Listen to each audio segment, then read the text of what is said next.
देखो आज मैं जो है ना आपको ये जो फ़ैन है, फ़ैन की वाइंडिंग या फिर फ़ैन कैसे बांधते हैं, ऐसे 4-5 क्वेश्चन बहुत इंपॉर्टेंट है। जैसे ये है कि how to identify winding not short और ग्राउंड, मतलब कि इसकी वाइंडिंग शॉर्ट है या नहीं है, उसको कैसे चेक करेंगे इसको मैं बताऊंगा। ठीक, how to identify starting and running winding with multimeter, इस मल्टीमीटर के द्वारा हम इसकी रनिंग और स्टार्टिंग वाइंडिंग को कैसे पता करेंगे इसको भी बताऊंगा। और कॉमन वायर को कैसे निकालते हैं इसको भी, ठीक है। और जो कैपेसिटर है, जो कैपेसिटर लगा है उसको कैसे कनेक्ट करना है, इसका कनेक्शन, और how to connect phase and neutral, मतलब कि कैपेसिटर कनेक्ट करने के बाद हमें फेज वायर और न्यूट्रल वायर कहाँ कनेक्ट करना है कि जिससे कि पंखा ही चल सके। तो इन सारी चीज़ों को अभी मैं आपको बताऊंगा, ठीक है। वीडियो को देखते रहना और अब कॉन्सेप्ट को जरा समझना थोड़ा ध्यान से। जैसे पहला है इसमें है कि इसमें नॉट शॉर्ट और ग्राउंड वाइंडिंग हमें चेक करनी है कि कैसे इसकी वाइंडिंग को चेक करेंगे। तो सबसे पहले आपको मल्टीमीटर को कंटिन्यूटी पे लेकर आना है, जैसे कि यहाँ पर कंटिन्यूटी पे है, ठीक है।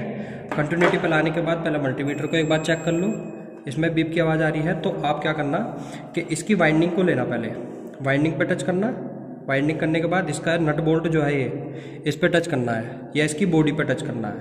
अगर यहाँ पर ये बीप की आवाज़ देता है तो इसकी मतलब इसकी वाइंडिंग कहाँ पर, इसकी बॉडी से शॉर्ट हो रखी है, ग्राउंड हो रखी है, इसका मतलब मोटर खराब है, उसकी वाइंडिंग को बनवाना पड़ेगा। समझ में आया ना। तो ऐसे ही हर किसी से चेक करना है। तो पहला डाउट क्लियर हो गया। अब इसके बाद है दूसरा है कि स्टार्टिंग एंड रनिंग वाइंडिंग आप कैसे चेक करोगे। ठीक, देखो यहाँ पर एक चित्र मैंने बनाया है, इस पर जरा फोकस करना। देखो जो अंदर की वाइंडिंग होती है, ये जरा किसका है, स्टेटर।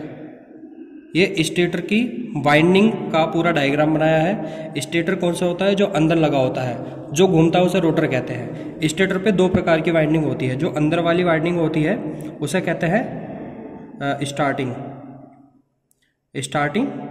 वाइंडिंग। तो ये स्टार्टिंग वाइंडिंग है और ये वाली कौन सी है, ये रनिंग वाइंडिंग है, रनिंग वाइंडिंग, ठीक है।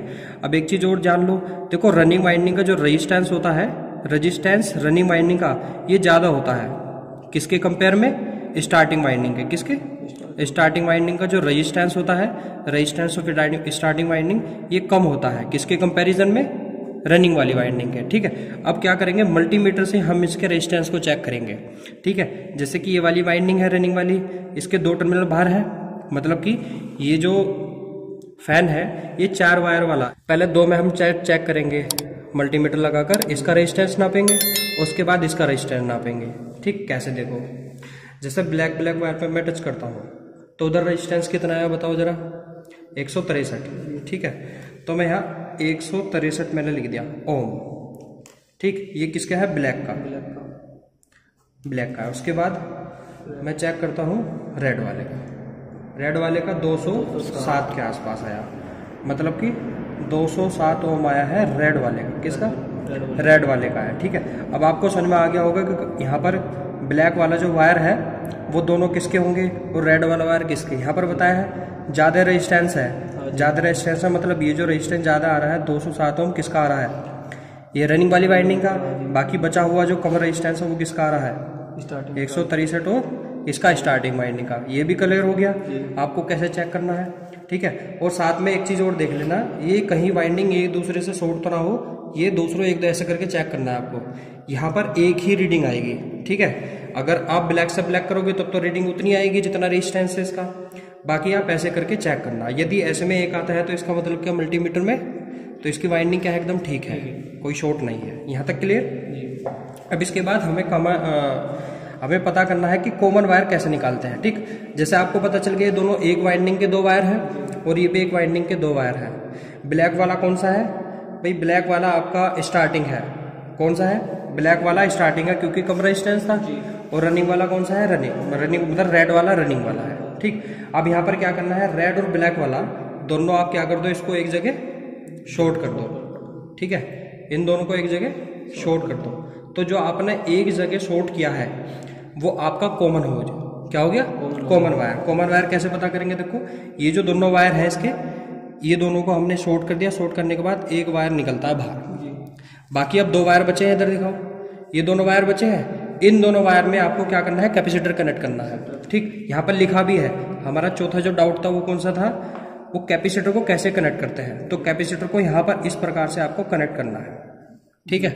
कनेक्ट करने के बाद आप देखो इन दोनों कैपेसिटर को ऐसे कनेक्ट कर दो आप, कैपेसिटर के 2 वायर निकलेंगे, इसको एक को यहाँ कनेक्ट किया और एक को यहाँ पर कनेक्ट किया, ठीक है ना। ये तो आपका कॉमन हो ही गया, इसको तो आप अलग रख दो। अब बात आ रही है इन दोनों की। अब इन दोनों में से कहाँ पर हमें फेज सप्लाई देनी है।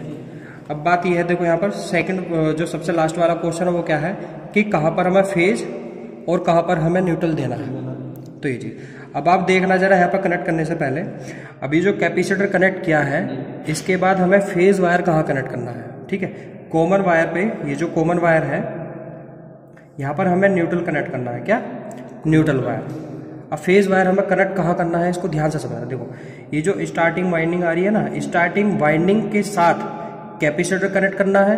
कैपेसिटर का जस्ट दूसरा वाला जो वायर है जो किससे कनेक्ट होगा, रनिंग वाली वाइंडिंग से, इस वाले से हमें क्या करना है, फेज वायर कनेक्ट करना है। फेज वायर कहाँ कनेक्ट करना है, यहाँ पर कनेक्ट करना है।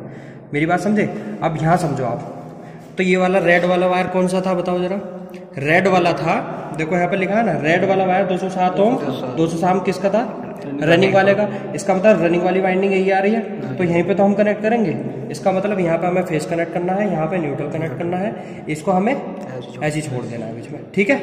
तो इसको हम बीच में रख लेंगे। जो हमारा कॉमन वाला है, कॉमन वाले को ऊपर रखेंगे यहाँ पर, ठीक है। इस मिडल वाले का काम कुछ है नहीं, इसको हमें मिडल में डालना है, ठीक है। और बाकी जो सबसे लास्ट वाला है, जो फेज वाला है, उसको हमें नीचे रखना है, इसको नीचे ऐसे कनेक्ट करना है, ठीक है, ऐसे करके। अब इसको हम टाइट कर देंगे, उसके बाद इधर हमें फेज देना है नीचे वाले और ऊपर वाले पे न्यूट्रल। ये कनेक्शन हो गया बस।